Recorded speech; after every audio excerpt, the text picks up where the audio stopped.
To get rid of these thoughts, she headed to the bathroom, hoping that if she washed her face thoroughly enough, then even the walls of true reality would stop closing in on her. But instead of water, real blood began pouring from the faucet. With a scream, she jumped back from the sink, unable to look away from the stream of blood. Anna forced herself to turn off the tap, but the pressure only increased. In horror, she ran out of the bathroom, her eyes wildly darting around the apartment, searching for something stable, anything that could bring her back into ordinary life, making her stop seeing things beyond human perception. But her eyes were special. They saw what remained invisible to everyone else. This ability sometimes manifested itself within her, causing nothing but pain. The apartment finally distorted, becoming an obscene reverse copy of itself, just like the outside world.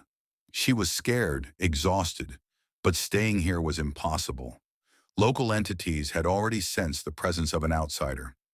After several attempts at opening the door, she found herself standing on the stairwell, which had lost its normal shape, stretching into a long, curved corridor with dark red lighting. Running past doors all bearing the number of her apartment, a thought flashed through her mind.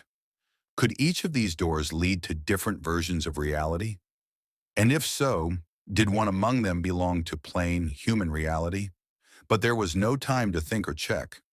She heard footsteps behind her. Eventually, she discovered the right doorway leading to the elevator. Pressing the button, she waited. The walls melted, their patterns twisting like snakes, seeming to approach her. Once again, fleeing up those hellish stairs wasn't an option, because it was clear everything was getting worse. There was absolutely no guarantee now that the steps wouldn't simply collapse beneath her feet. As the lift arrived, she rushed inside instantly. Only when the doors closed did she glance around and notice something resembling a person standing in the corner. It wore business attire, but its face looked more insect-like, several small dots representing tiny eyes, all focused on her direction, while its mouth with two rigid protrusions, similar to stag beetle horns, emitted clicking sounds as though trying to start some mundane conversation with Anna. Turning away, she stared at the opposite wall, pressed against it to create maximum distance between them. Anna felt his gaze upon her, sweat trickling down her forehead due to tension and haste. Luckily, besides the bug creature, nobody else entered, and eventually reaching the ground floor, she escaped onto freedom where once again strange, twisted walls slowly advanced towards her until she burst out onto the street. Here, things got even worse. The crowds of people and creatures resembling the bug from the elevator watched her intently without blinking. Stopping, having no idea where to go next or how to find the key to return to reality, Anna stood frozen under the scrutiny of countless beings.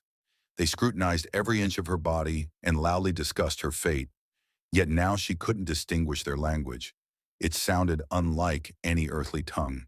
The sun shone with the same red light seen earlier in her hallway. Everything was clearly deteriorating rapidly. Time to run before it's too late. Spotting a path less crowded than others, she dashed toward it, her legs aching but survival being paramount. She didn't know exactly where she was heading, fully trusting luck. Thousands of gazes followed her, tentacles reached out toward her, and some braver creatures attempted to grab her. Streets narrowed and widened unpredictably, occasionally knocking her off balance whenever someone bumped into her. Escaping the crowd, she stepped onto a street that seemed slightly more familiar compared to previous ones. To confirm whether this place made sense, Anna wanted to step into the middle of the road. Suddenly, intense pain surged throughout her entire body, merging with loud crashing sounds of screeching tires and breaking bones into one unified sensation. Unable to move, she lay on the roadway, staring at the car that had stopped in front of her. Crowds gathered from all sides.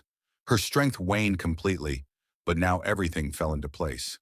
The sun was yellow, shining directly into her eyes, and the people anxiously surrounding her appeared perfectly ordinary humans, possessing one pair of eyes and not sharing traits with insects. Lying on common asphalt in a pool of her own blood, Anna tried to turn her head but couldn't. "I'm back," she whispered with her last breath before her gaze became glassy forever. People murmured about her possibly being drunk or high, since who in their right mind jumps in front of a moving vehicle? Siren sounds grew closer. The driver who hit Anna spoke over the phone, sitting on the crumpled hood of his car.